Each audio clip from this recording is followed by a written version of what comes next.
Erev Tov, bonsoir à tous et à toutes. C'est un grand plaisir d'être avec vous. Et, hop. Et j'aimerais remercier tout d'abord le rabbin Kassabi et Robert et toute la communauté d'avoir accepté de faire un partenariat ce soir pour une soirée toute particulière, l'Ech Lecha, la promesse d'Abraham Avinu à l'époque et à nos jours. On commence par un petit jingle et puis après, on pourra débuter. Un grand merci encore à la communauté de Boulogne d'avoir accepté ce partenariat. Donc, jingle et après, on pourra commencer. C'est parti.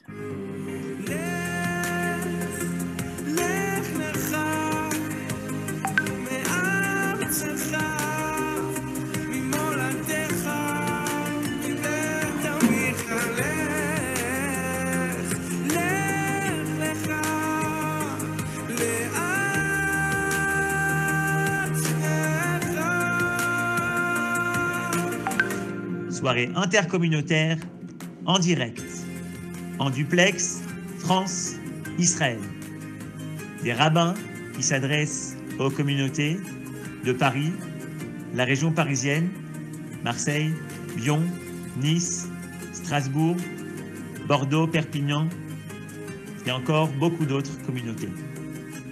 L'Ech Lecha, la promesse de la terre d'Israël d'Abraham à nos jours. Ce soir pour vous, en direct, France, Israël.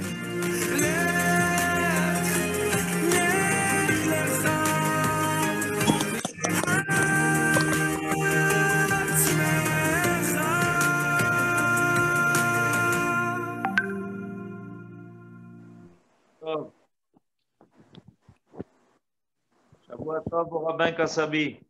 Shavua Tov, Rav. Ça fait plaisir de se retrouver. Baruch Hashem pour de bonnes occasions. Pour de bonnes occasions, après quelques mois d'écart. Comment ça va? Baruch Hashem, la communauté se porte bien dans ces moments difficiles. Des moments difficiles et particuliers, effectivement.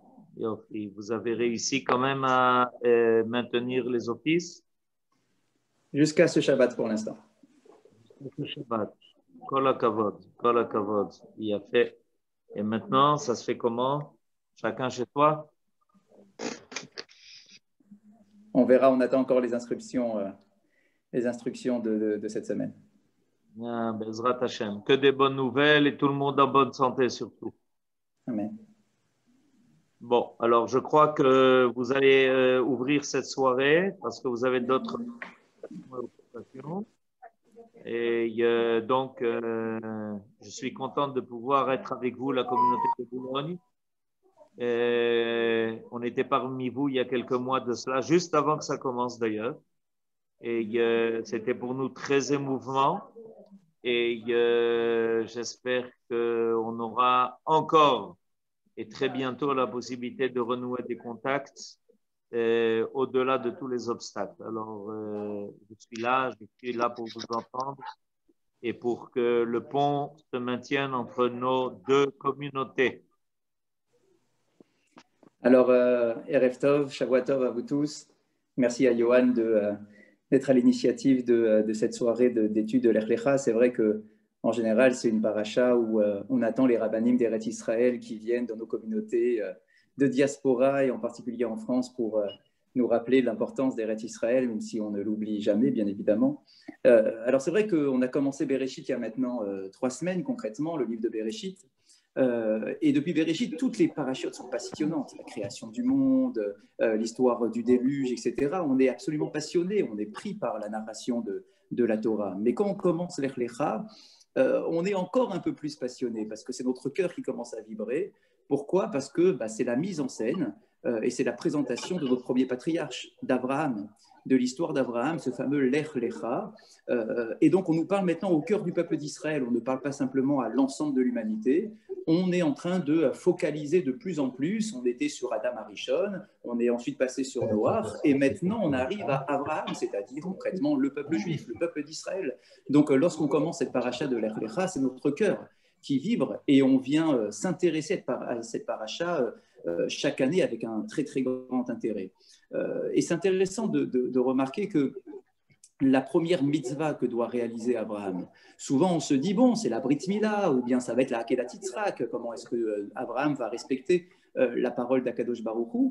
Mais en fait, il ne faut pas oublier que la première mitzvah formulée explicitement à Abraham dans le livre de Bereshit, c'est l'Ech Lecha, c'est d'aller sur la terre d'Israël. Avant même de réaliser la Brit Mila, c'est déjà un ordre formel d'aller sur la terre d'Israël, de prendre possession, de plusieurs façons d'ailleurs, de prendre possession de la terre d'Israël, de fouler la terre d'Israël avec ses pieds, de fouler la terre d'Israël, de s'y investir au maximum, de lever les yeux, tel que le texte nous dit, dans tous les points cardinaux pour essayer d'avoir un regard le plus profond et le plus large sur l'ensemble du pays et de la terre, et d'entendre cette parole. Alors c'est vrai, on entend souvent, oui, mais le peuple d'Israël, c'est un peuple qui s'est constitué en dehors de sa terre. Parce qu'on a en tête l'histoire de l'Égypte, de la sortie d'Égypte, et on se dit, bah, t'as vu, c'est en sortant d'Égypte qu'on est devenu un peuple. La Torah n'a pas été donnée sur la terre d'Israël. Alors en général, on reste sur ça, en se disant, bah, tu vois, le peuple d'Israël peut vivre en dehors de sa terre, puisqu'il s'est constitué en dehors de la terre d'Israël, et que la Torah a été donnée en dehors d'Israël. Mais en fait, cette approche est très limitée. Elle est quelque part fausse. Parce que le point fondateur, le point premier de l'histoire du peuple d'Israël, c'est le Lech Lecha, c'est la terre d'Israël. Regardez à quel point c'est intéressant. On ne sait pas grand-chose sur le personnage d'Abraham, dans le texte de la Torah, je parle. L'histoire des idoles qui va briser, on n'en parle pas dans la Torah. L'histoire de la fournaise ardente, on n'en parle pas dans la Torah. Le premier point important qui est abordé par la Torah, c'est la terre d'Israël. Lech Lecha, toi Abraham, tu vas devenir un personnage important et tu dois absolument fouler de tes pieds la terre d'Israël. Et cette terre-là n'est absolument pas présentée comme une terre de refuge. Ce n'est pas un endroit dans lequel on va pour se sauver de quelque chose d'autre. On ne va pas en Eretz Israël parce qu'on a peur ailleurs. D'ailleurs, regardez à la fin de la paracha de la semaine dernière. Nous voyons que, en fait, Abraham, avec son père, avec sa famille, était déjà en train de partir de Ur Kasdim. Ils avaient déjà quitté la Chaldée pour aller en Eretz Kenaan. Donc on peut se dire, mais pourquoi est-ce que Dieu a besoin d'intervenir pour dire à Abraham, Lech Lecha, il est déjà en train de partir. Je n'ai pas besoin d'aller lui dire de partir. Il a déjà quitté son pays, etc. Il était avec sa famille en train d'aller vers Eretz Israël, déjà à ce moment-là.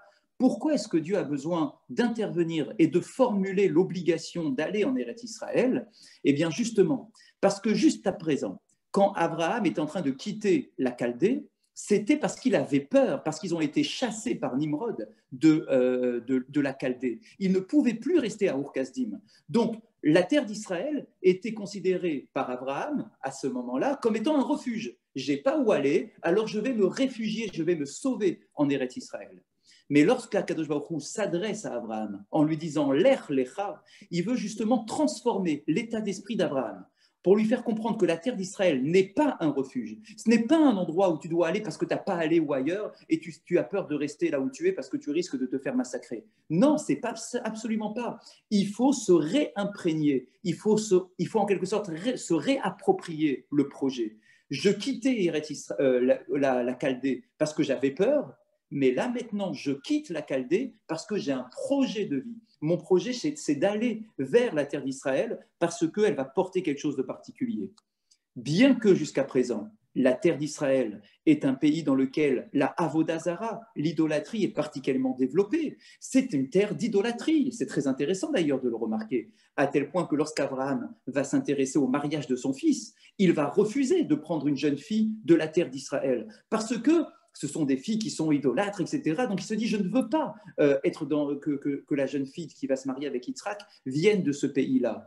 Lorsque l'on va ensuite s'installer en Israël après la sortie d'Égypte, on va nous dire, attention, il ne faut pas imiter le comportement des habitants d'Eretz Israël, parce qu'il n'y a que des idolâtres. Donc on voit ici qu'il y a finalement une double vision. Il y a un potentiel incroyable de la terre d'Israël, en ayant une conscience que jusqu'à présent, eh bien, il y a de l'idolâtrie dans cette terre, de manière extrêmement poussée.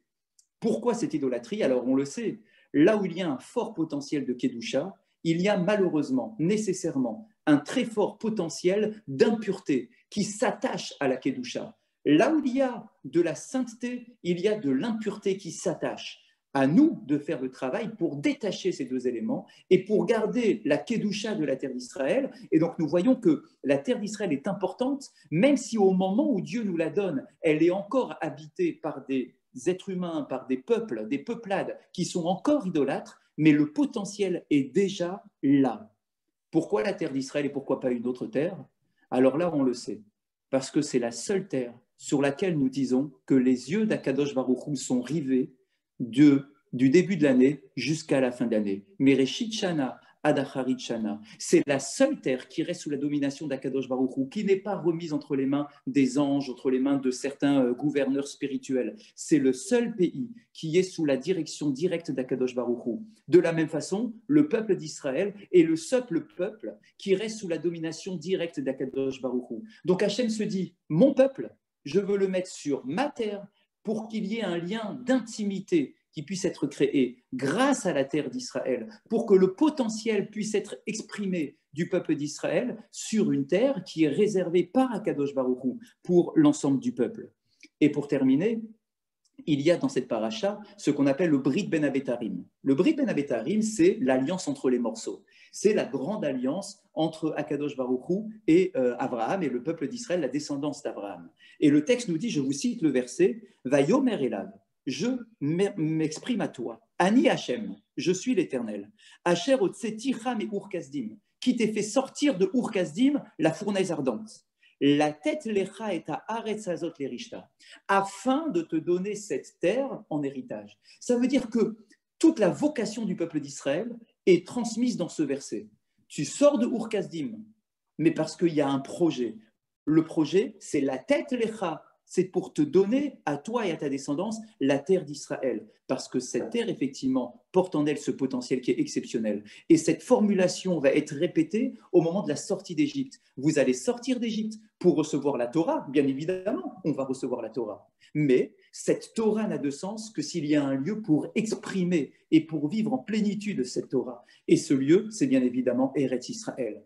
Quand on lit et quand on termine cette paracha de l'Ech Lecha, on doit avoir ce goût pour l'importance de Eretz Israël, de comprendre qu'Akadosh Baruch Hu nous met ce potentiel-là sur cette terre parce que en puisant au maximum, et bien en réalité en mettant nos pieds sur la terre d'Israël, on puise de son énergie, on puise de sa kedusha pour pouvoir nous exprimer notre intériorité et notre identité la plus profonde. Voilà pourquoi la paracha de l'Ech Lecha est tellement importante. Voilà pourquoi nous qui vivons encore en exil, nous devons maintenir ce lien avec l'Ech Lecha parce qu'il nous rappelle sans cesse que quel que soit l'endroit dans lequel nous vivons, eh bien on a besoin d'avoir cette terre d'Israël, d'avoir ce projet, quoi qu'il arrive, un projet non pas de refuge, mais un projet de vie sur la terre d'Israël pour exprimer ce potentiel incroyable et pour maintenir notre lien avec Akadosh Baruch Hu en permanence. Voilà ce que moi je voulais dire sur cette paracha de l'Ech Lecha, avant bien évidemment d'inviter le Rav Ben Ishai à enchaîner sur ces enseignements.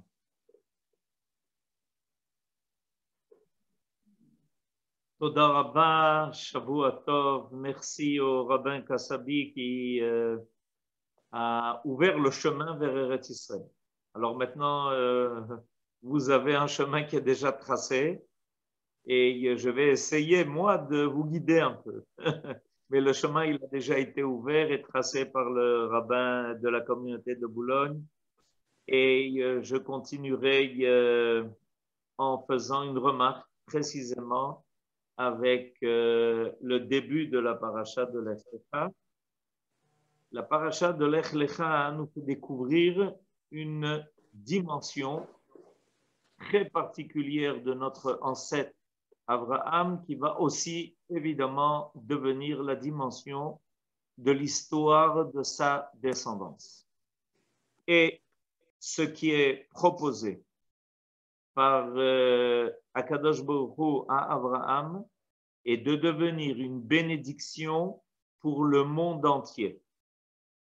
Et dès le départ, après que Akadosh Baruch Hu s'adresse, Dieu s'adresse à Abraham pour lui demander de quitter la terre où il était, la patrie, la maison de son père, vers la terre qui lui montrerait, c'est la définition d'Eretz Israël. La définition d'Eretz Israël est la terre qui est montrée par Dieu. Il lui dit, Ve'escha legoy gadol, je ferai de toi un grand peuple, Va'avarechecha va'gadela shemecha, je te bénirai, j'agrandirai ton nom, Ve'eye beracha, et tu deviendras une bracha. Et à la fin du verset d'après, Venivrechu becha kol mishpechot ha'adama. Toutes les familles de la terre seront bénies par toi, grâce à toi, à travers toi. Dans le projet qui ici est installé par Akadosh Baruch Hu, dans cette révélation de Dieu à Abraham, le projet est que Abraham devienne un grand peuple et que ce peuple devienne la source de bénédiction pour l'ensemble de l'humanité, pour l'ensemble du monde.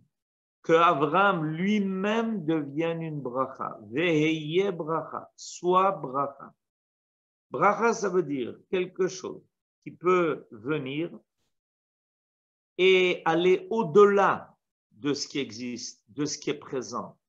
Quand on parle de bracha dans la Torah, il s'agit évidemment de dépasser les limites qui jusqu'à présent font qu'on semble manquant de beaucoup de choses. Dans le monde que nous vivons, il y a des lois et ces lois sont restrictives. Elles ne permettent pas encore d'avoir tout le bon et tout le bien. Il y a une restriction dans le monde où nous trouvons. C'est un monde qui est sous les lois de la mesure. C'est comme ça que notre monde est défini. Il est défini, même scientifiquement, par des mesures, par des données. Et ces données, on a le sentiment de ne pas pouvoir les dépasser. Et elles imposent des conditions qui ne sont pas toujours idéales à notre vie. Des fois, il y a des problèmes au niveau de ce dont le monde a besoin pour se nourrir. Voilà, dans notre paracha, on voit qu'il y a le ra'av, il y a la famine. Des fois, il y a des problèmes de santé. Des fois, il y a des problèmes de mésentente, de problèmes d'accord entre les hommes et entre les nations qui amènent à des guerres. Et à travers les générations, les hommes se sont appliqués à essayer de découvrir les lois qui régissaient tout cela, qui faisaient qu'on était dans un monde où on n'avait pas le droit à la totalité du bien, à la totalité du bon. Quelles sont ces lois qui semblent tellement rigides et qui empêchent à l'homme de goûter au chesed que Dieu veut faire apparaître dans son monde. Il a créé le monde par le chesed et il veut être en état d'ouvrir ses mains, poteach et yadecha, d'ouvrir ses mains pour dispenser tout le bien, toute la bonté, toute la lumière nécessaire. Mais on est dans un monde où il y a un tzimtzum, où il y a beaucoup de lois qui nous imposent des conditions qui ne sont pas idéales. Et voilà que Akadosh Baruch Hu veut ouvrir une nouvelle phase dans l'histoire des hommes. Et cette phase commence par Abraham. Nos sages nous ont remarqué que dès le début de la création, ça a déjà été envisagé. Dans le chapitre 2 de la création, au verset 4, il y a un verset qui dit « Ele toldot hashamayim ve'aretz behi baram ». Et nos sages ont dit, ne lis pas Behi Baram et la Avraham. On viendra le temps des Toladot, c'est-à-dire de la genèse d'une histoire dans le monde qui passera par Abraham. Mais pour que cette histoire permette de faire apparaître dans le monde une réussite finalement. Dieu a un projet de la réussite de son monde. Il y a une condition. Et la condition, elle apparaît au début de notre paracha. Pour que Abraham devienne bracha, en tant que peuple, Vescha le goy gadol, en tant que nation, pour que Abraham puisse devenir bracha, il doit obligatoirement arriver en Eretz Israël. Sa mise en place, la mise en place de son histoire, non plus en tant qu'individu, il arrive, il a 75 ans, mais en tant que fondateur d'une nation, qui va finir par être à la source de ce qui permettra de faire arriver et réussir le projet divin. La condition, c'est son arrivée en Eretz Israël. Alors, vous comprenez que l'histoire de la paracha de Lech Lecha n'est pas seulement une histoire qui viendrait dire à un homme, écoute, viens sur ma terre, comme ça on pourra parler ensemble. Il s'agit d'un projet qui est beaucoup plus grand que ça. C'est un projet qui est universel. Et on constate que depuis que le peuple d'Israël a retrouvé sa terre, est revenu sur sa terre, et s'est reconstitué en tant que nation, a créé un État, et il devient de plus en plus évident que cet État est capable d'apporter aux nations la bracha. Il est capable de surmonter, d'aider les nations à surmonter des difficultés, non seulement au niveau régional, mais au niveau international, qui semblait être complètement inimaginable il y a de cela quelques années. Et petit à petit, l'État d'Israël, évidemment, qui est le résultat de ce mariage entre le peuple et sa terre, fait apparaître quelque chose d'extraordinaire. Les réussites de l'État d'Israël ne sont pas des réussites qui sont gardées jalousement seulement pour l'État. Le peuple d'Israël, revenu sur sa terre, ayant créé une nation, est prêt à faire partager de son expérience et de la réussite toutes les autres nations. Il n'arrête pas de proposer cela. Et de plus en plus, les nations se mettent à l'écoute de cette réussite. Pour pouvoir en profiter aussi, vous êtes sûrement au courant de tout ce qui est en train de se passer. Eh bien, il faut savoir que ça a commencé il y a 4000 ans. Il y a 4000 ans, Abraham Avinu a reçu ce secret de Dieu. Sache une chose, je ne te veux pas petit, je te veux grand. Goy gadol. Je te veux suffisamment grand pour être capable d'éclairer l'ensemble du monde. Pas d'y amener seulement une réussite qui soit d'ordre matériel, ce qui est vrai aussi d'ailleurs, pas seulement pour développer une agriculture dans les déserts, pas seulement pour avoir des découvertes qui époustouflent le monde entier, mais surtout pour élever l'ensemble du monde à un autre niveau moral, à un autre niveau spirituel, pour avoir la capacité de se rejoindre dans la croyance en un Dieu unique. Parce que si on arrive finalement à définir une morale qui nous soit commune, alors il sera beaucoup plus facile pour les hommes de retrouver l'unité. L'unité de l'humanité s'est perdue à la tour de Babel.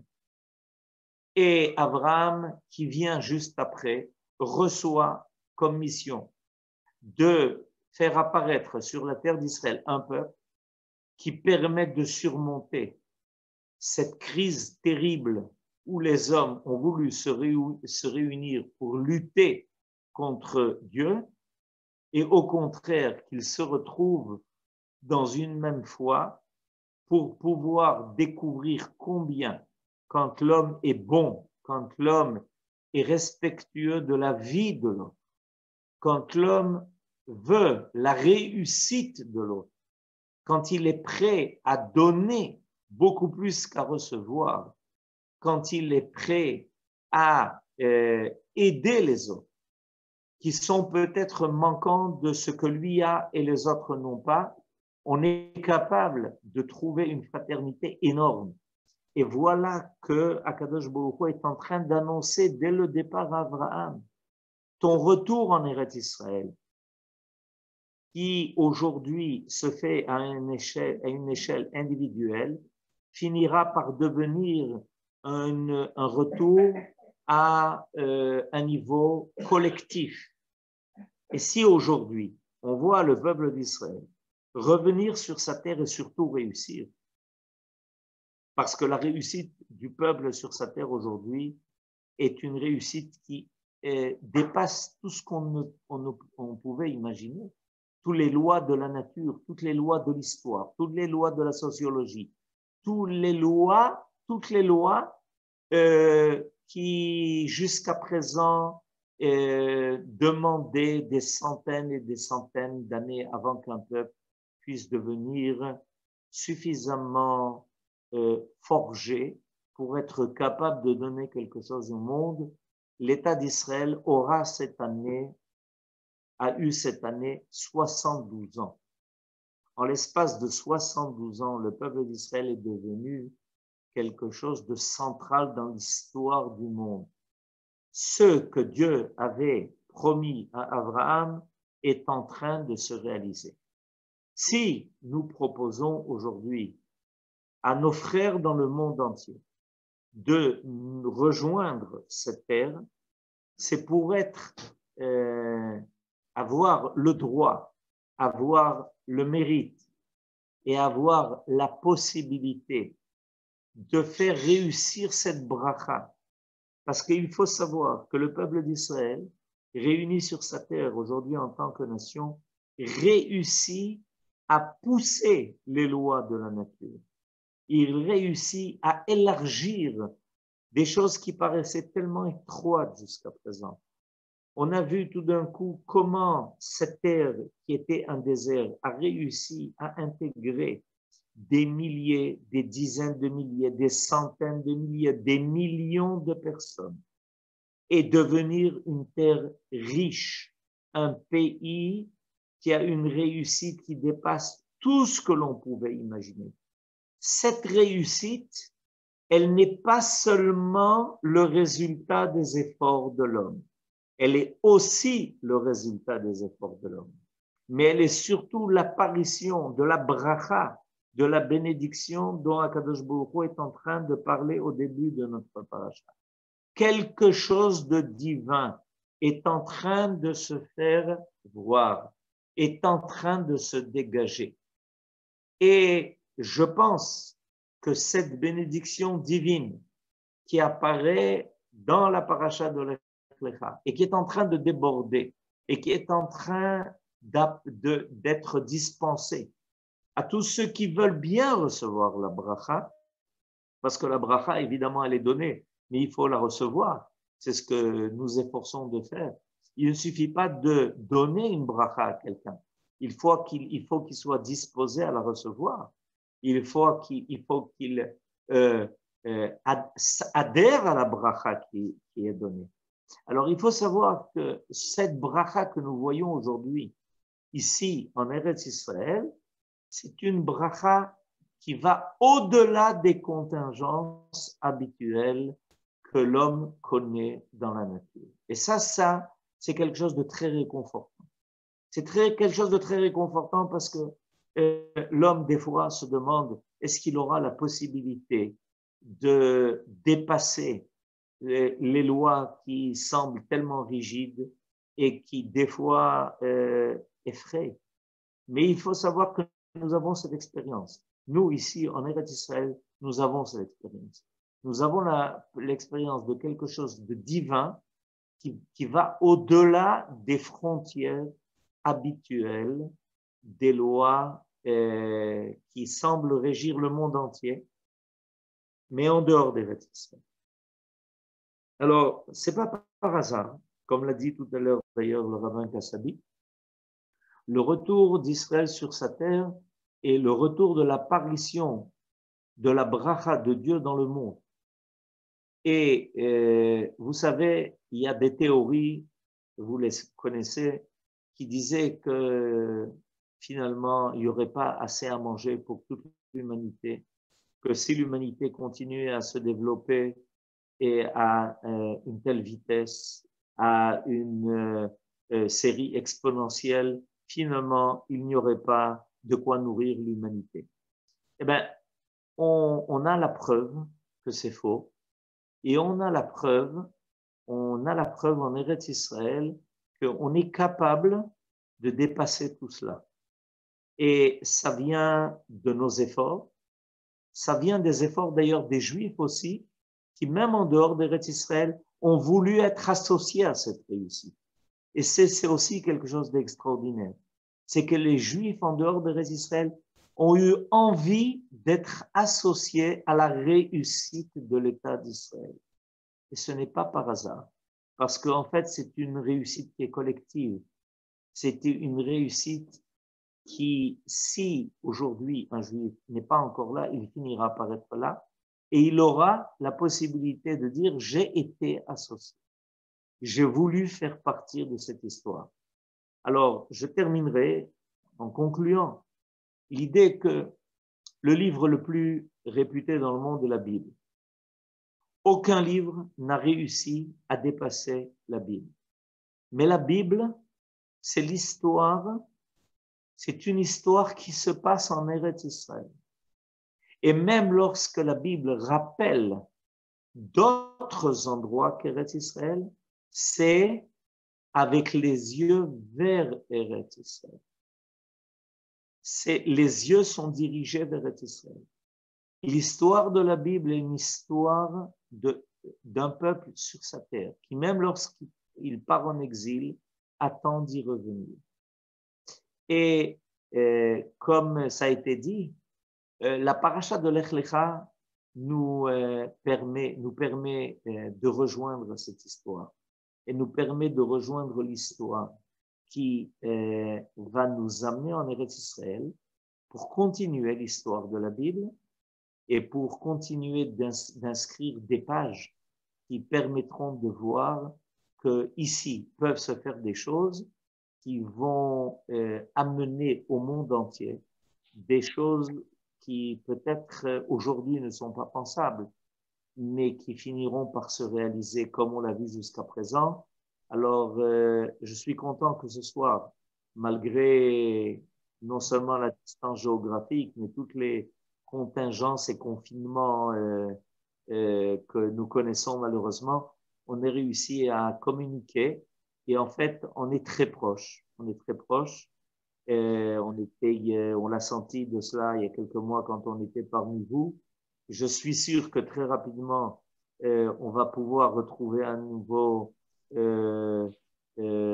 la possibilité de circuler entre les communautés et que chacun viendra et sera associé à la réalisation de ce projet et à la bracha que Akadosh Baruch Hu veut tellement faire apparaître dans ce monde pour qu'ils ne connaissent plus ni guerre, ni maladie, ni tous les autres mots qu'on veut voir dépasser pour la réalisation du projet divin. Amen, Kanye Ratsa. Merci beaucoup. Bonsoir, Kvodarav Ben Ishai. C'est toujours un plaisir de vous voir, de vous recevoir, même en Zoom, et que nous ayons, comme vous l'avez dit, bientôt le mérite de pouvoir nous rendre aussi en Israël. Je vous propose tout de suite la suite du programme.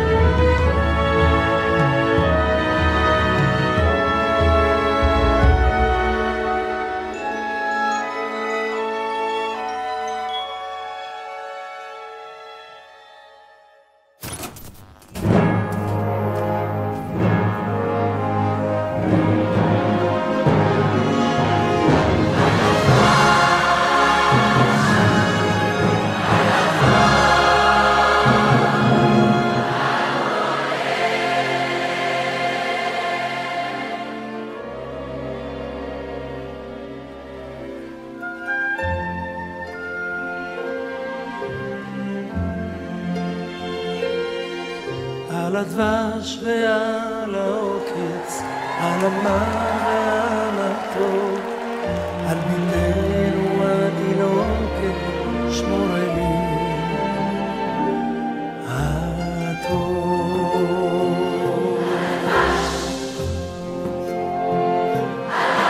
על האש המבוערת, על המים הזכים, על העיר ששם הביתה מן המרחקים.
על הגן, על החומה, מיגון מתחת ביתה ומלחמה.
Shalom à tous, shalom uvracha, shavua tov.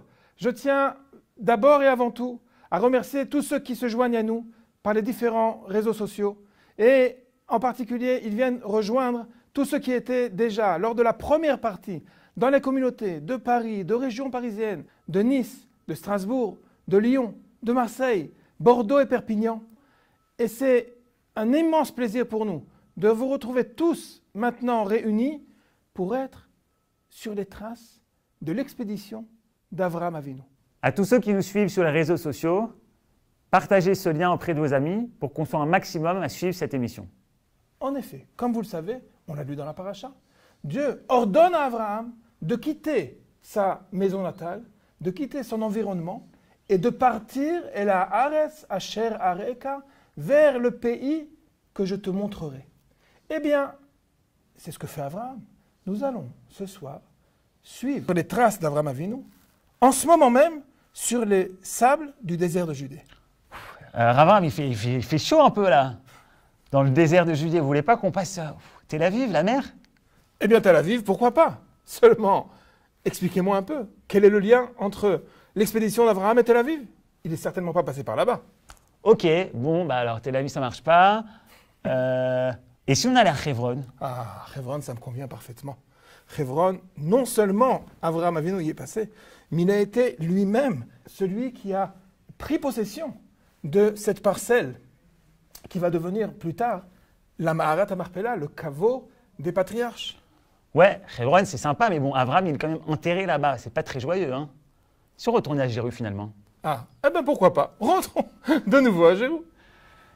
Et ben voilà, donc on est à Jérusalem, les amis, en direct de Jérusalem, et sur les traces d'Abraham Avinu. À qui on pourrait demander peut-être? J'ai une excellente idée. Nous allons tout simplement partir sur les traces d'Abraham Avinu par l'intermédiaire d'un guide exceptionnel. Yoni est avec nous ce soir. Bonsoir, Manishma. Bonsoir à toutes et à tous. Ce soir, on va contextualiser la vie d'Abraham Avinu pour poser la Bible sur terre. D'abord, Abraham, on le situe à peu près en moins 1800. Et il vient de la région de la Mésopotamie. Ce mot-là vient de deux mots grecs, Mésospotamos, qui veut dire entre les fleuves. On parle bien sûr du Tigre et de l'Euphrate. On a souvent entendu parler de ces fleuves, on ne sait pas vraiment où ils se situent. Voilà, ça c'est la carte de la Mésopotamie de l'époque d'Abraham, donc moins 2e millénaire. Et on voit exactement la région dans laquelle Abraham va grandir. C'est ce qu'on va appeler plus tard le fameux croissant fertile. Alors Abraham va naître dans la ville de Ur-Kasdim. Ur-Kasdim qui se situe aujourd'hui en Irak. Il y a eu beaucoup de fouilles archéologiques qui ont été faites là-bas. On a retrouvé plein de choses, notamment des temples d'Avodah Zara, Ziggurat, qui nous permettent aussi de comprendre le contexte de la vie d'Abraham, qui va devenir le premier des monothéistes. On a retrouvé aussi des tablettes avec plein de prénoms, comme Nahor, qui rappelle Nahor, le frère d'Abraham, et aussi des tablettes avec des prénoms comme Abarama, Abaharama. Tout ça, qui nous font bien sûr référence à Abraham, eh bien, tout ça nous offre un contexte de la vie d'Abraham, en tout cas de sa jeunesse. À la fin de la Parashat Noach, le texte de la Torah nous dit que Terach, le père d'Abraham, va sortir de Ur-Kasdim avec tous ses enfants et sa famille pour aller au pays de Canaan. Ici, on peut voir le trajet depuis un endroit qui s'appelle la Maison d'Abraham, un endroit aujourd'hui touristique en Irak. Eh bien, ils vont partir de cette fameuse Maison d'Abraham et ils vont aller jusqu'à Haran.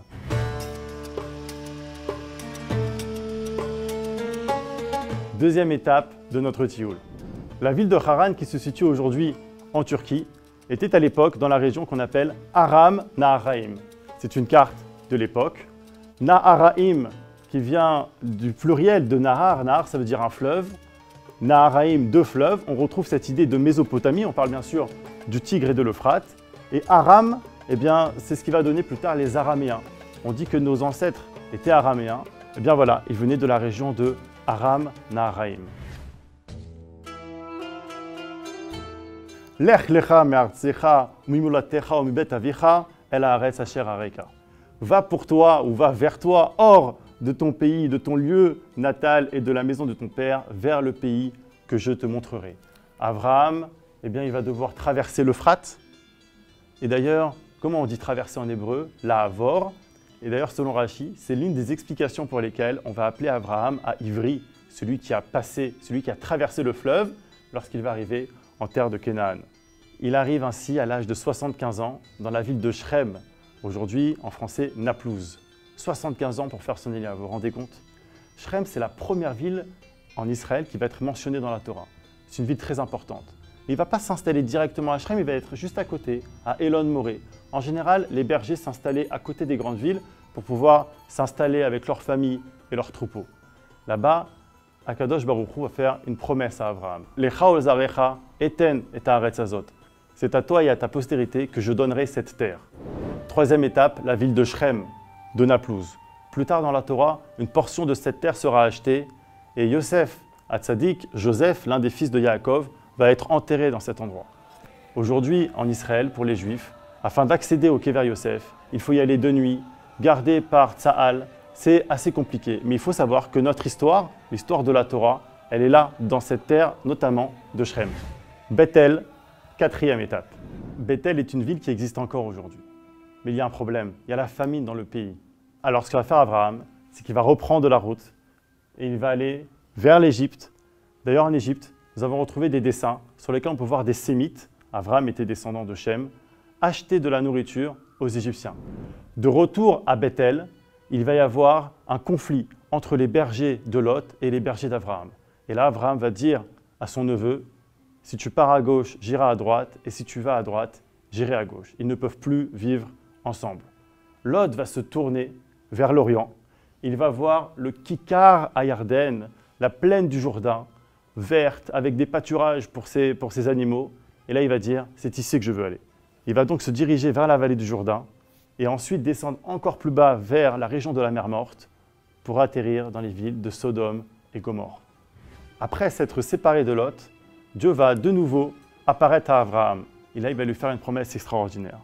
Lève les yeux et regarde de l'endroit où tu es, vers le nord et vers le sud et vers l'orient et vers la mer. Car tout le pays que tu vois, à toi je le donnerai et à ta descendance pour toujours. 5e étape, Abraham va de nouveau descendre vers le sud. Il va arriver dans la ville de Hebron. À ce moment-là, il va y avoir une bataille entre les rois de la région. Lot, le neveu d'Abraham, va être pris en otage et va être emmené vers le nord. Abraham va poursuivre ses assaillants jusqu'à Dan, jusqu'à la ville de Dan, c'est marqué dans la Torah. Et bien aujourd'hui, les amis, à Dan, à Tel Dan, on a fait des fouilles archéologiques et on a retrouvé la ville de l'époque d'Abraham, du moins 2e millénaire. Et figurez-vous que l'on a retrouvé sur place eh bien, la muraille de la ville de l'époque et également la porte d'entrée de la ville. On l'appelle aujourd'hui Sha'ar Avraham, la porte d'Abraham.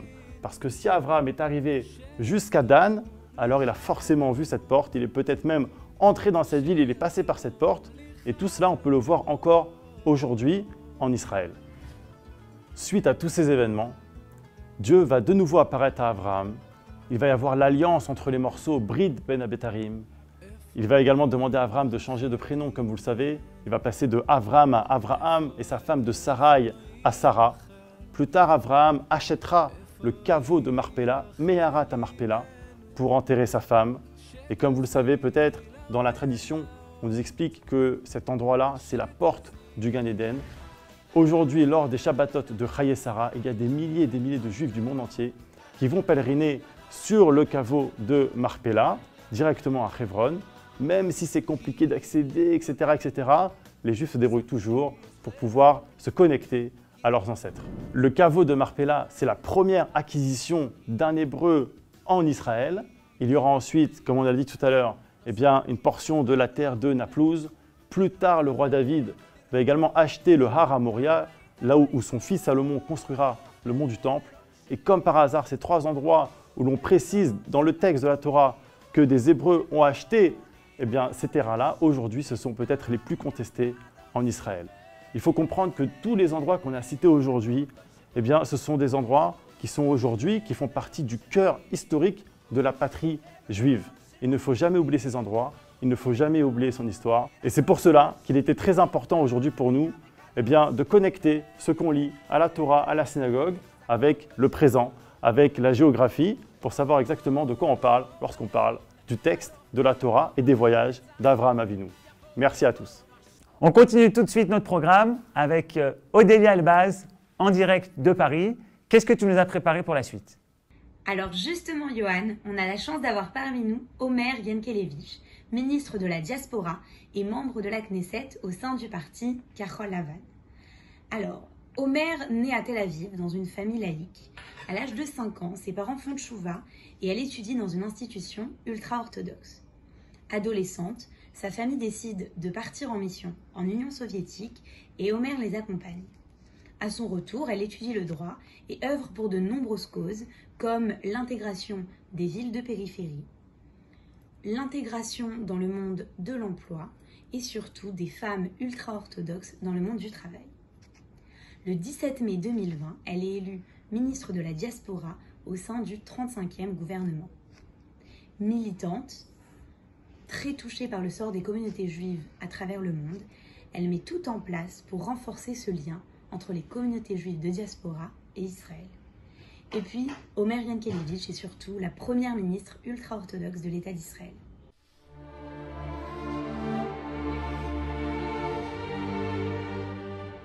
לקהילות היהודיות בצרפת שלום מירושלים. החל מהציווי הקדום של לך לך, שקיבל אברהם אבינו מהקדוש ברוך הוא, וכשהלכנו יחד ביציאה ממצרים דרך מדבריות וימים אל ביתנו, אל ארץ ישראל, היה זה חלק מהמסע הפנימי והלאומי שלנו, של העם היהודי. לאורך כל המסע, תמיד ראינו מול עינינו את המטרה, למלא את הייעוד המשותף שלנו בעולם, להיות מגדלור ערכי ומוסרי. אחיי יהודי צרפת, אמנם המסע המשותף שלנו לא תם, אבל כל עוד אנחנו צועדים בו יחד, כאיש אחד בלב אחד, אנחנו בדרך הנכונה. כשרת התפוצות, זוהי חובתי לוודא שהדרך שמחברת בינינו תהיה הדדית ופתוחה לשני הכיוונים, ושנצעד יחד אל עבר הייעוד המשותף שלנו. אני מאחלת לכם ולעולם כולו בריאות, שנזכה לצאת בקרוב מהתקופה הזו, ולצעוד זה לצד זה, לא רק רעיונית, אלא מעשית, גם אצלכם בצרפת, וגם כאן בירושלים. שנה טובה.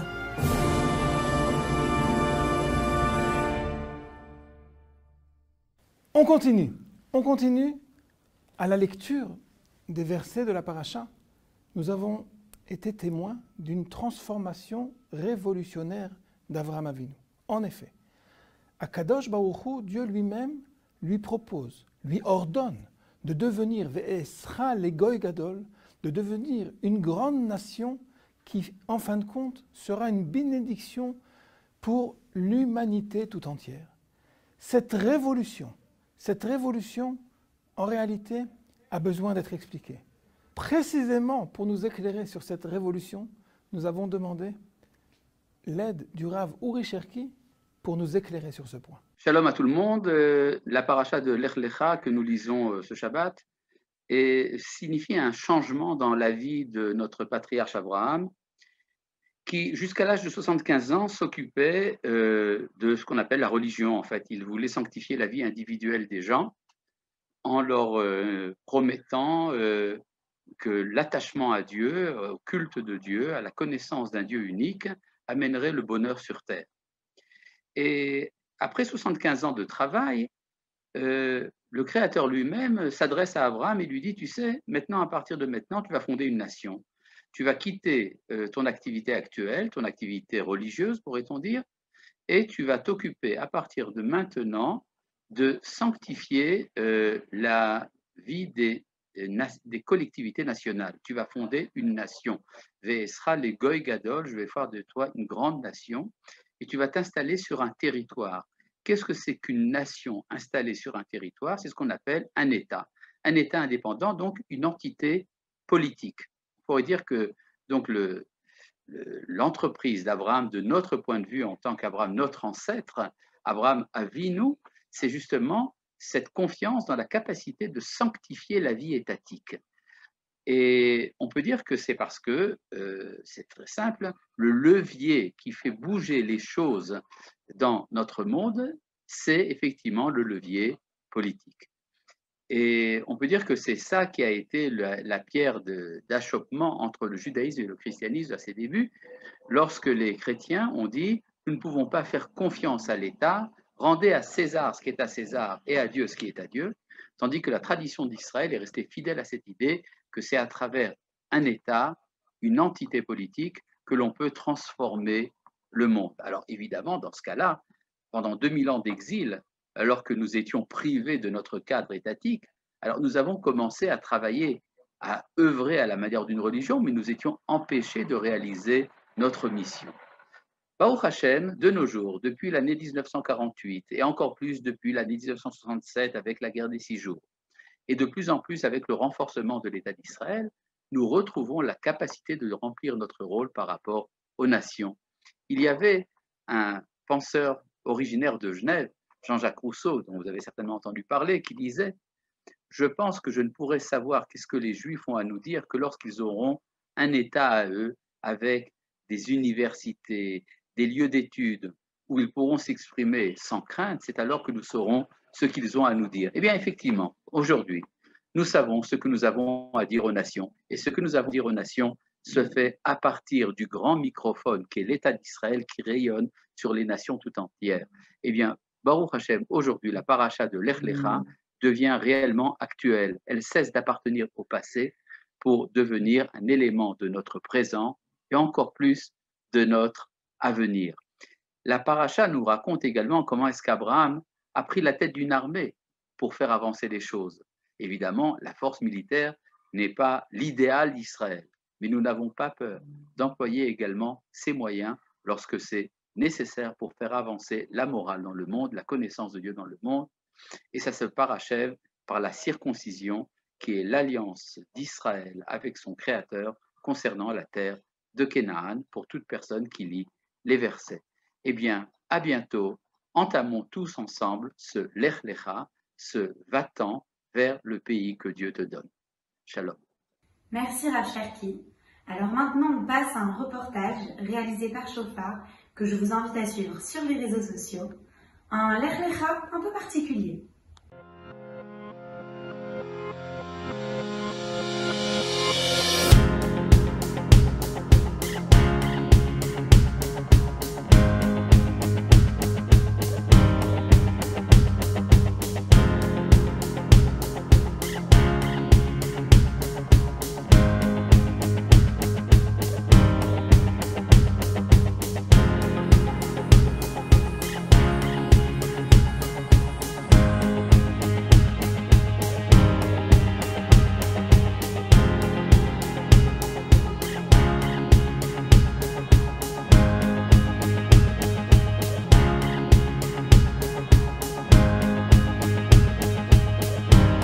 אם הוא הגיע לחרטום,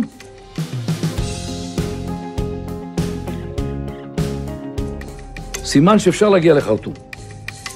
ואולי יש פה איזו פריצת דרך.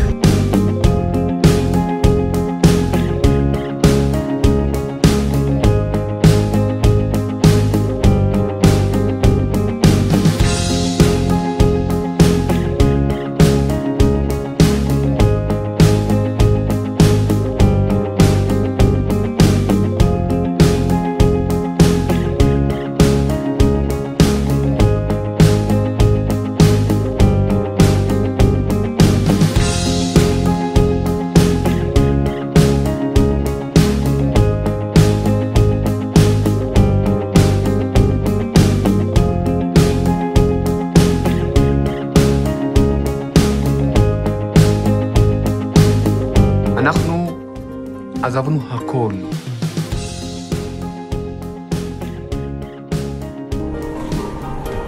כל בני הכפר יצאו לדרך. במשך אולי חודש, חודשיים, אנחנו צועדים ברגל לכיוון סודאן.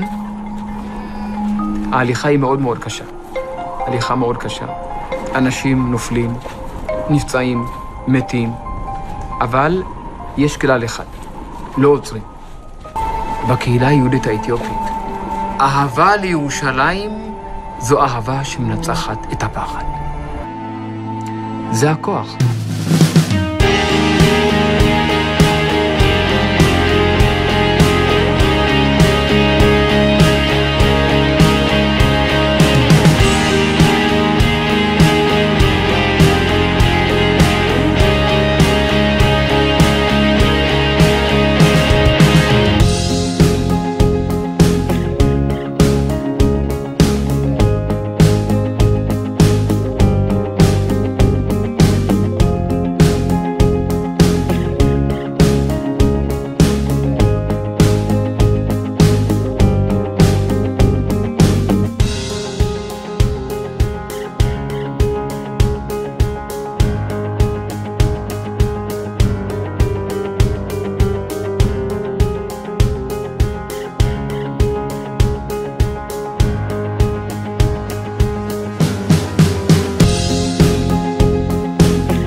דודו, אני זוכר, העליתי לו את הענג לאחרונה, מסתכל, אומר לי, תגיד לי, הם יהודים החבר'ה האלה?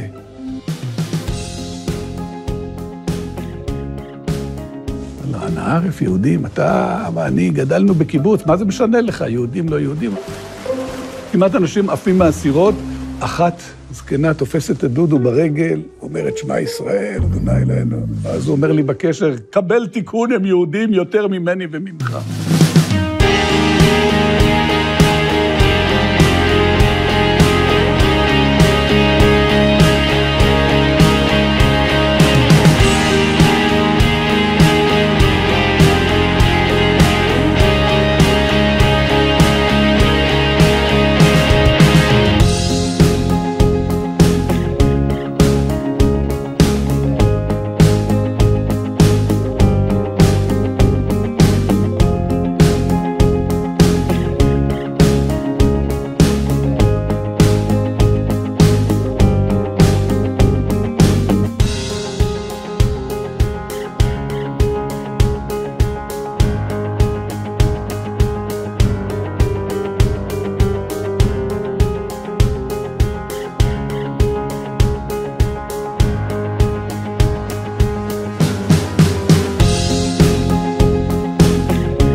Eh bien, après tous ces témoignages, parfaitement enthousiasme, il y a également un souvenir particulier pour le grand rabbin, le Rav Shmuel Eliyahu, grand rabbin de la ville de Tzfat, membre du conseil du grand rabbinat d'Israël.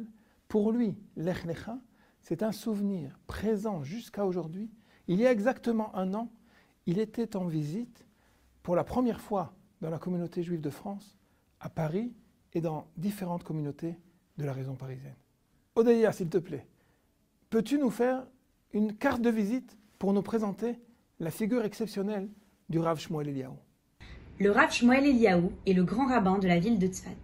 C'est le fils de l'ancien grand rabbin de l'État d'Israël, Rav Mordechai Eliyahu. Né à Jérusalem, il étudie à la célèbre yeshiva Merkaz Harav aux côtés du Rav Kook. Il sert dans l'armée israélienne en tant qu'officier tankiste et devient rabbin à l'âge de 23 ans.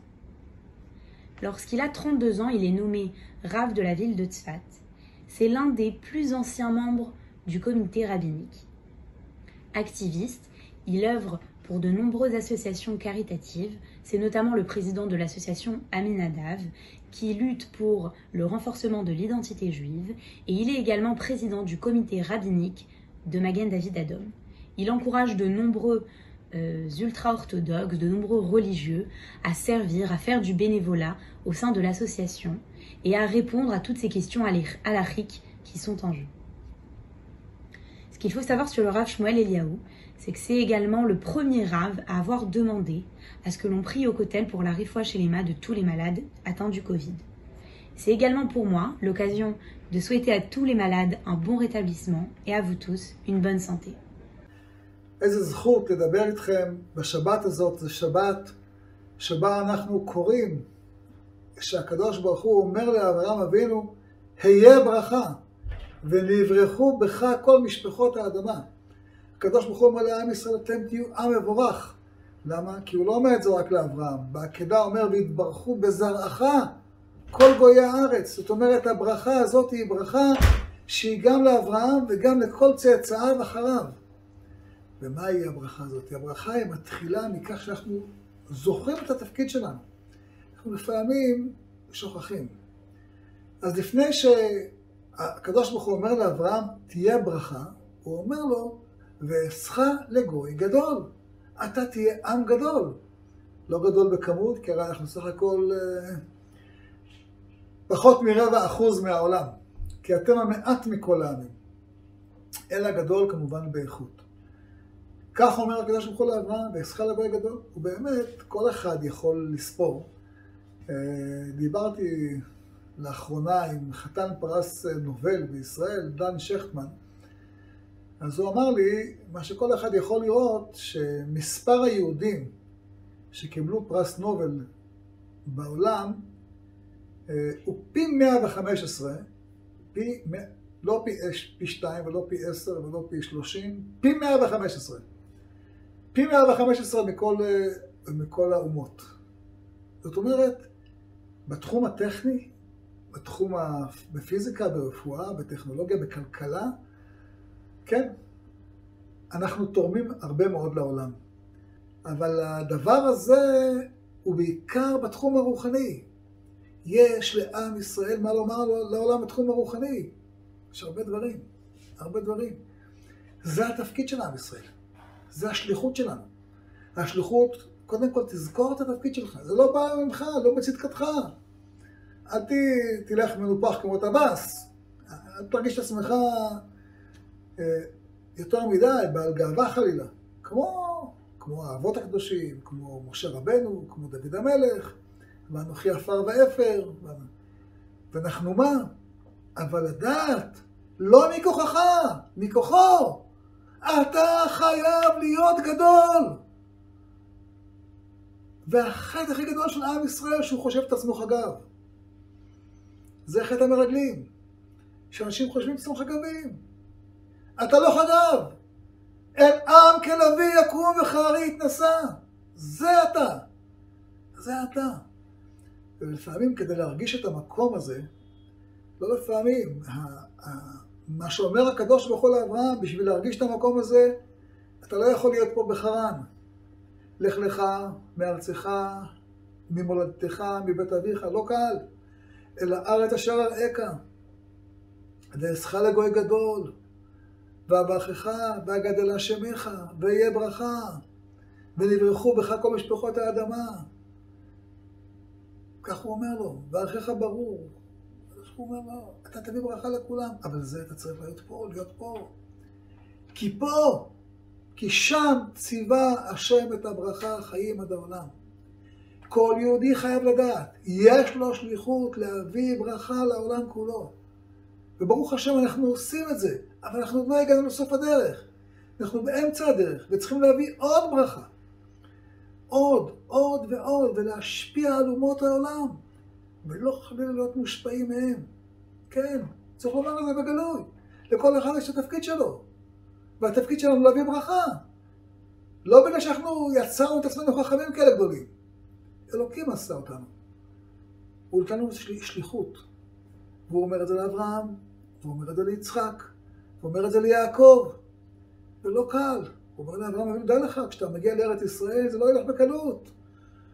הדרך ממעטת את הבנים, ואת הממון, ואת השם. זה, ההתחלה תהיה לך קשה, ואברהם מגיע לארץ, ויהיה רעב בארץ, זה לא קל. לא קל בהתחלה, והוא ושרה עקרים, אין להם ילדים. יש בעיה עם הילדים, ואבימלך, ופרעה, וכולנו מכירים את כל הסיפור. והתורה מספרת את הסיפור הזה, ולוט, כשהוא רואה שככה אברהם אומר, משהו פה לא בדיוק, אין לו אוויר. אז הוא הולך לסדום. תוצאה כולנו מכירים. אומר הקדוש ברוך הוא, תתבונן בזה ותבין. אני אמרתי, ואעשך לגוי גדול, ונשבעתי על זה. נשבעתי, בי נשבעתי. כך כתוב בהקדה. השם נשבע. השם כורת ברית. מוצא שפתיי לא אשנה. ומהי הברית? שכל אחד מכם יהיה גדול. כל אחד מכם, כל אחד מאיתנו, יביא ברכה. ויכול להביא ברכה. בשביל זה צריך להיות במקום הזה. כאן. לך לך. אתה רוצה להביא ברכה? יש תנאי. כי לצערנו בגלות מה שקורה, בכל הגלויות, במקום שיהודים ישפיעו על הגויים, הגויים משפיעים על היהודים. וברוב המקומות למעלה מ-50% התבוללות, אנשים זונחים את השליחות שלהם. אבוי, גם בצרפת, בכל מקום. נורא והיום, נורא, הקדוש ברוך הוא בוכה, השכינה בוכה. אחי, רעי, אהוביי, השם ישמור אתכם, השם יברך אתכם. בואו, אחים אהובים, בואו, הארץ מחכה לכם בזרועות פתוחות, אוהבת אתכם אהבת עולם. הקדוש ברוך הוא רוצה לקיים בכם את כל הברכות שהוא בירך אותנו. בעזר השם, כולנו, יתקיים בנו. וראו כל עמי הארץ, כי שם השם נקרא עליך, ויראו עמך. חזקו וימצאו. Pour la suite du programme, on a demandé Lech Lecha Bishvili Mazé. Lech Lecha, qu'est-ce que c'est pour toi? Lech Lecha, pour moi, c'est moi à l'âge de 15 ans, à l'université hébraïque, devant une magnifique vue de l'université où je vois Jérusalem en paysage et je me rends compte que j'ai envie de devenir un acteur de mon histoire et où je décide qu'à l'âge de 18 ans, je viendrai vivre en Israël et étudier dans cette université. C'est l'appel du cœur, l'appel intérieur qui m'a permis de pouvoir vivre, de décider de vivre en Israël. Lech Lecha, Motzei Shabbat Lech Lecha, pour moi Lech Lecha c'est aller de l'avant, comme on traduit toujours va pour toi. Donc marcher, aller de l'avant, c'est le commandement divin, mais pas seulement pour soi-même, forcément également pour les autres, pour l'ensemble du peuple juif, et aussi forcément pour l'État d'Israël, puisque la direction est claire dans cette paracha de Lech Lecha. Akadosh Baruch Hu nous indique la direction de l'État d'Israël, et pour moi, c'est une décision très importante que j'ai prise à l'âge de 17 ans, et qui me permet aujourd'hui de continuer à aller de l'avant et de faire au mieux pour le peuple juif dans son ensemble et pour l'État d'Israël. Un grand merci à vous toutes, à vous tous qui nous avez suivis sur Facebook, dans vos communautés, en France, en Israël. Et on aimerait remercier tous nos partenaires sans qui cet événement n'aurait pas pu avoir lieu. Le nom des partenaires s'affiche à l'écran. Merci à vous tous qui nous avez suivis sur Facebook, en France, en Israël, à travers le monde, et à très bientôt pour un prochain événement pour Hanouka.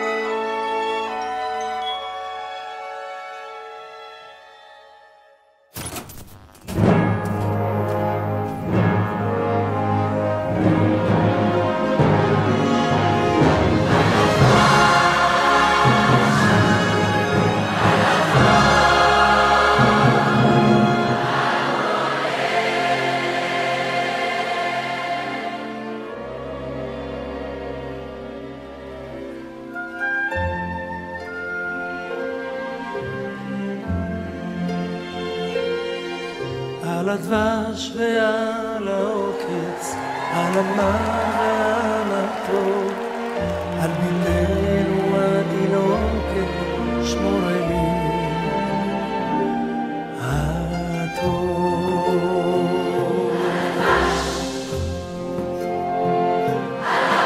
על האש המבוערת, על המים הזכים, על העיר ששם הביתה מן המרחקים.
על הגן, על החומה, מיגון, מפחד פתע וממלחמה.